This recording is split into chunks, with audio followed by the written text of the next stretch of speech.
Well, hello and welcome to you. Thank you for tuning in at 3 o'clock at CLC. I am Pastor Brian. I am without Pastor Ben once again today, and then we'll soon be flip-flopping. So I am heading out to go to my vacation, going to Colorado next week. So Pastor Ben and I will both be in town for this coming weekend, and so excited for that next part of the series, KCLC. And so we'll both be in town this weekend, and then he's back and I'm out the following week. And so, yeah, like I said, I'm going to Colorado, get some time with family, and maybe make it up a couple of mountains. That would be amazing. But we will see. And but right now, blessed to be here. I am actually, although it looks like without my partner pastor over here, we still have a full room here between Tech, and we have Philip over here as well. And between Eric at some point was here, Philip was here. We've got a couple birthday guys in the house, and so even on their birthday, today is your birthday, right, Phil? So happy birthday to Philip. And Eric's was just a couple days ago. So it's just it's been a busy week. And I know Pastor Ben is tuning in, and wanted to go to him, see what Pastor Ben is up to in Wisconsin. So if we can flip over to that video.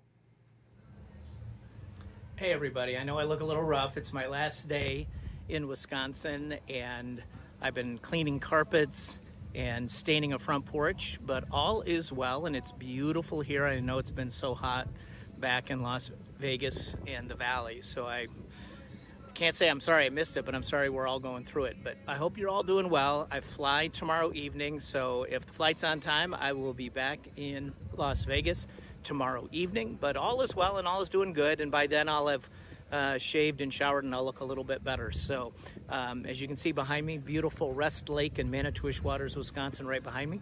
And but all is good and all is quiet, and take care. God bless you, and I'll see you all this weekend in worship. So hope to see you there. Got another great KCLC song for everybody. So talk to you later. Bye-bye. All right.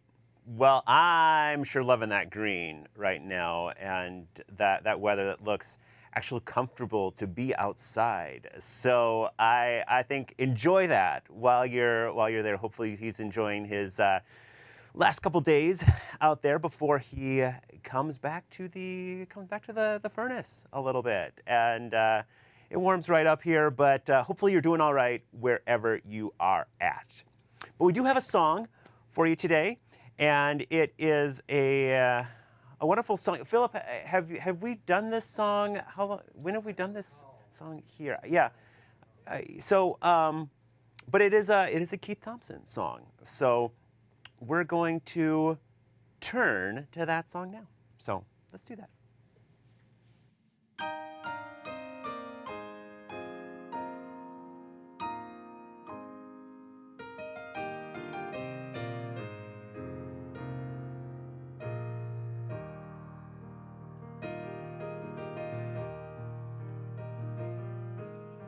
When you need a shelter, when you need a shade, when you need a shoulder, when you're lost, alone, afraid, when you need the comfort of care and sympathy, no judgments, no conditions, know that you can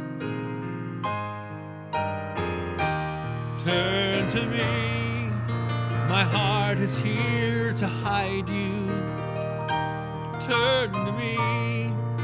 My arms are open wide. Turn to me when hope is gone, and I will ease your mind. When you just can't carry on, I will help you find the harbor in the storm, the fire in the night to keep you warm. When your heartache is more than you can bear, turn to me.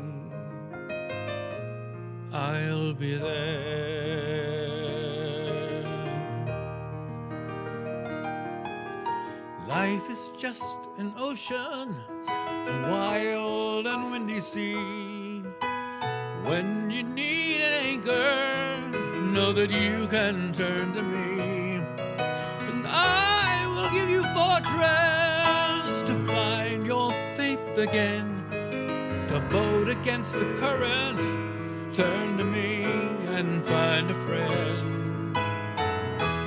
Turn to me and I will sail beside you. Turn to me, I'll take you through the tide. Turn to me when hope is gone, and I will ease your mind. When you just can't carry on, I will help you find a harbor in the storm, a fire in the night to keep you warm. When your heartache is more than you can bear, turn to me. Turn to me.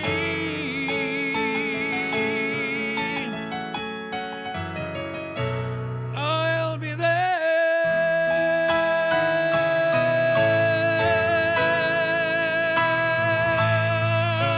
You can turn to me and I'll be there.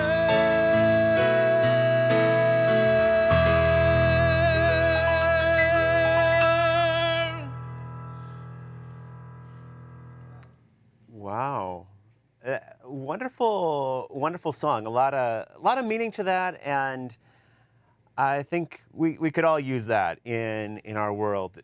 Be able to turn to the folks around us, the people near us, be able to trust them and turn to them, and also being able to turn to God, because that's what God says is turn to me, come back time after time. To quote another Cyndi Lauper song, I think.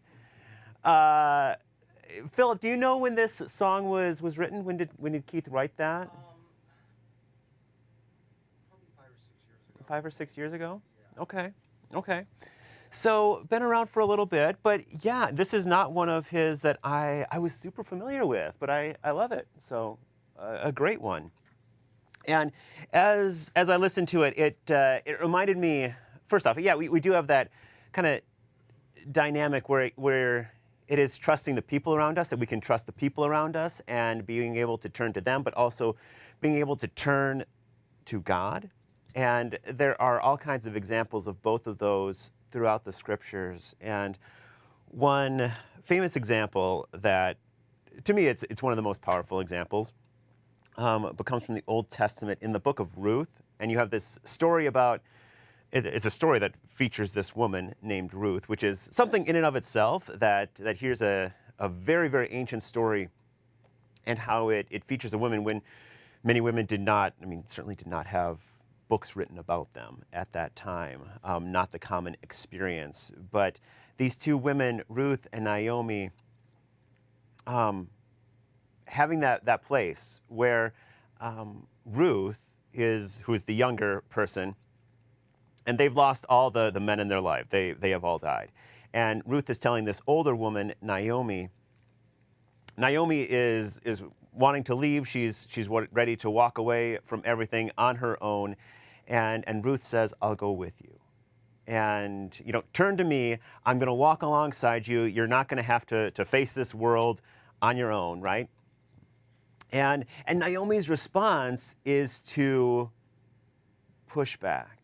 Is to say, no, you're young, I'm old, I'm just gonna wander back to the land where I came from, and I'm done. Like, you go, live your own life, and she pushes back. And I got part of that from this song, Turn to Me. There's a resistance that sometimes we need shelter, we need shade, we need a shoulder.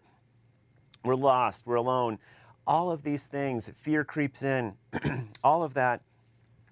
And we need that voice who's reminding us, you can turn to me.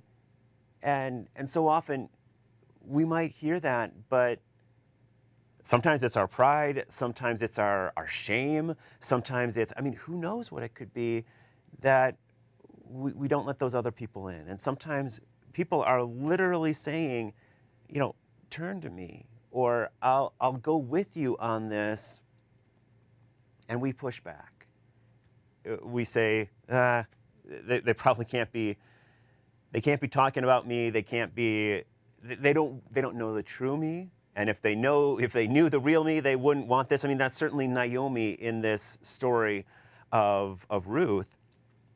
Is Naomi saying, if this young girl, Ruth, if she knew all my burdens, if she knew all this pain that I have faced, and she'd seen a lot of death, like I said, all the men in her life had been killed. She's just telling this woman, other woman, Ruth, just to go, to leave, and Ruth doesn't. And so in that passage, very famously, Ruth tells her, "Do not tell me to leave or turn back from you. Where you go, I will go. Where you stay, I will stay. Your people will be my people, my God, your God. Where you die, I will die, and there I will be buried.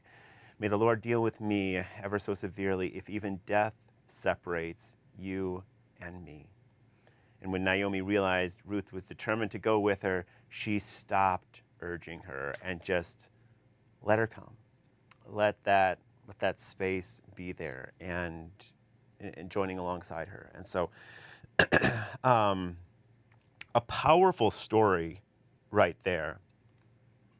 And so many stories like that throughout, you know, Old Testament, New Testament, people deciding that, hey, even though this person looks far off or they look very different from me, I'll walk alongside them. And that's certainly God's story. And we see that lifted up where the poet, the psalmist, writes in Psalm 31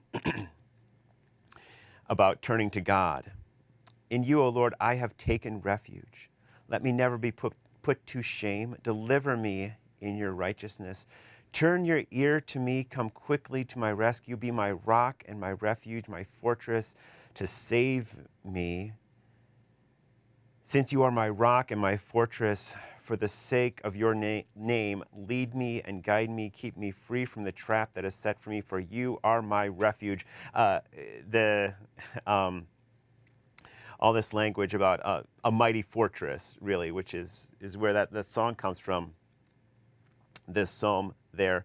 But keeps stating that, God, be that fortress. I'm going to trust in you because I can always turn to you. And then even in verse 5, a line that later Jesus would quote, "Into your hands I commit my spirit. Deliver me, Lord, my faithful God." And so to have that line about the psalmist, the poet in that space, always quoting God and saying, I want to be able to turn to God, to be able to trust in God and live in that hope. And then finally, from Matthew chapter 11, this is Jesus speaking to his followers, and some of them who are resistant. And like so many of us, when maybe we create pain ourselves, we have suffering that we're facing, and perhaps, like Naomi in the Old Testament, we push others away, or maybe we feel like we've created all these problems in the world, and now we've got that burden to bear, and we are the ones who have to carry that load, carry that pain.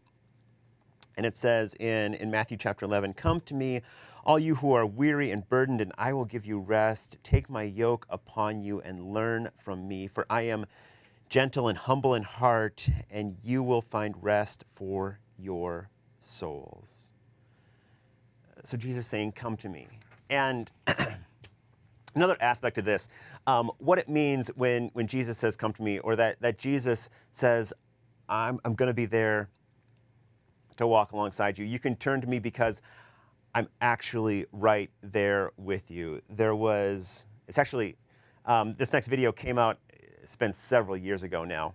So it's an older video, but it was made after a talk that an author, Brené Brown, and maybe you're familiar with Brené Brown. She's done a lot of work on and research on vulnerability and what it means to be vulnerable and to open your heart up, and what it means when we turn to other people. We have to become vulnerable. We have to open our hearts up. We have to trust in that person. We have to find, that trust is mutual and be able to look to that. And so this video came out after a talk that she gives. So she gave a talk, and then this person kind of added some of their own artwork, kind of made a cartoon depicting some of the things that she was talking about, but hopefully leading to some greater insights. And so let's just take a look at this short little video clip from Brené Brown's talk.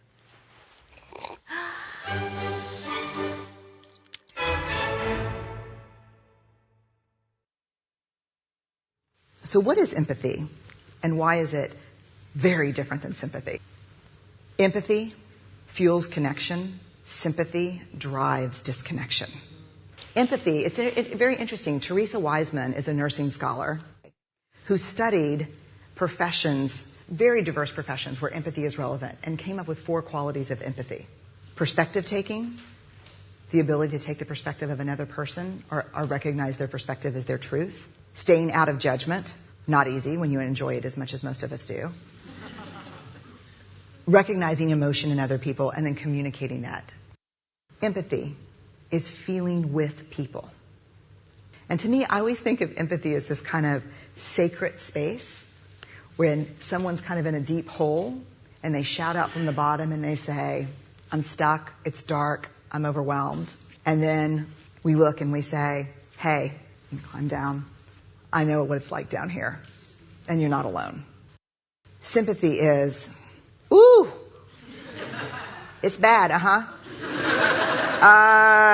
no, you want a sandwich? Empathy is a choice, and it's a vulnerable choice, because in order to connect with you, I have to connect with something in myself that knows that feeling. Rarely, if ever, does an empathic response begin with at least. Yeah. And we do it all the time. Because you know what? Someone just shared something with us that's incredibly painful, and we're trying to silver lining it. I don't think that's a verb, but I'm using it as one. We're trying to put the silver lining around it. So, I had a miscarriage. Oh, at least you know you can get pregnant. I think my marriage is falling apart. At least you have a marriage. John's getting kicked out of school. At least Sarah is an A student. But one of the things we do sometimes in the face of very difficult conversations is we try to make things better. If I share something with you that's very difficult, I'd rather you say, I don't even know what to say right now, I'm just so glad you told me. Because the truth is, rarely can a response make something better. What makes something better is connection.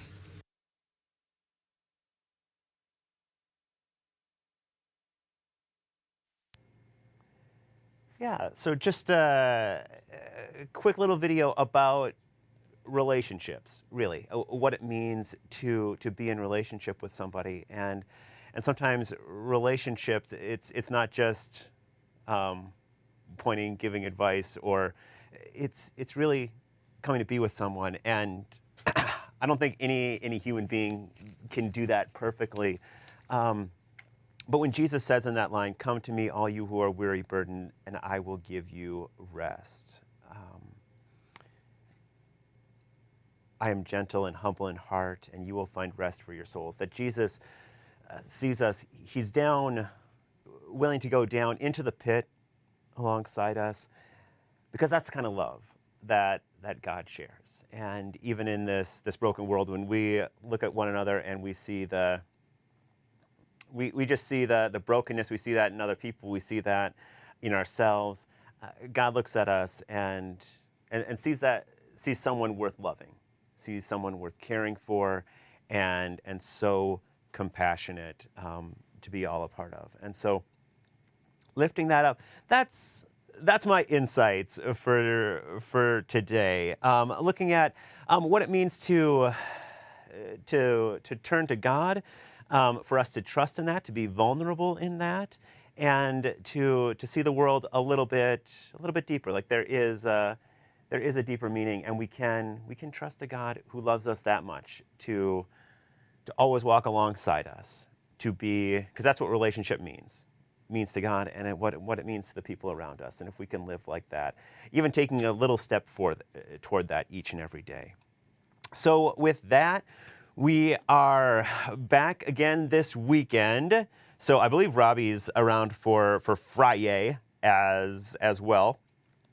So you can look for him on Facebook tomorrow. But we do have this weekend the 5 p.m. Country Western, and then 8, 9:30, and 11 we are back for another KCLC favorite hit. And so you'll have to tune in to see what we're looking at or what hit we're looking at this week.